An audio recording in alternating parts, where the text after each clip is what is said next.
I just watched the first episode of season 6 of Rick and Morty, and I thought I'd do a review of this. I'm gonna do a review every week now for Rick and Morty because I want to. So, we start off with Rick and Morty after where they were on season 5, with the Citadel destroyed and they're stranded in space.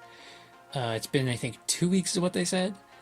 Anyway, Beth shows up, the original Beth. She shows up, she saves them, and Rick needs to, I think he's reset the portal fluid for the portal gun, but he accidentally resets the portal travelers, so everyone not in their home dimension gets reset. So Rick goes back to his home dimension, Morty goes back to his home dimension, and surprisingly Jerry goes back to his home dimension. So yeah, that's what this episode's about. So then Summer, the two Beths, have to go to the Citadel and send out a beacon so that way they can come back. So Rick goes back to his home dimension where there's like a voice of Diane throughout the house that was meant to haunt him. Great. We meet a neighbor who is like he's left himself a note that says he's been stuck in a constant time loop and that he ages and that his soul like yearns for death. And then Rick eventually like stops the time loop, I guess, and lets them all die. Great. Fun stuff.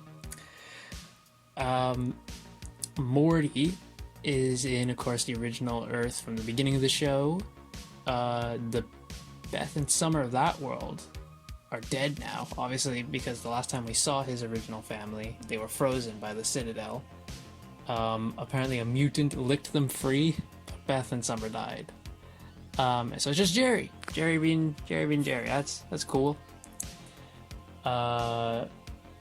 Jerry steals Morty's shit and he books it, and he leaves him a note that says, "Morty, I took this note and I wrote this note as like a pre-planned thing so that way I could take your stuff while you were gone."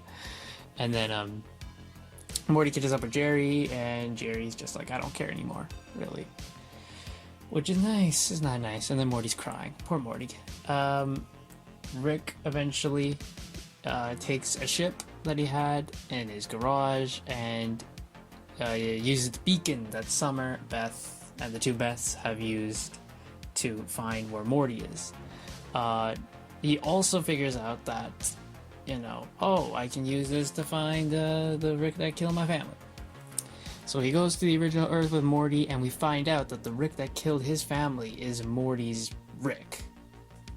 Like the original Morty's home original Rick. So they go to like his little space station that he has built, and they destroy some security bots. We had a nice thing of Morty saying to Rick that, he's not my grandpa, you're my Rick. Rick and Morty 1,000 years. So they get Jerry, who he's just in his house arguing with his family, and Rick goes like, real season 2 vibes. So we get back home, and there's another Jerry there, and there's like this, I forget what it's called, Mr. Snuffles or something. He bites Jerry, and then the whole house starts to become a Mr. Snubbles that like infects the Earth and all that, and then they have to go and find a new Earth because this Earth's screwed again. So they do exactly what they did in season 1, which is find an alternate reality of them where they fixed everything, and then they just so happen to die of natural causes after, and then they replace their bodies and bury them in the backyard again. The only difference between this world and ours is that they say Parmesan instead of Parmesan, which the whole crowd boos, and I booed too. Absolutely booed.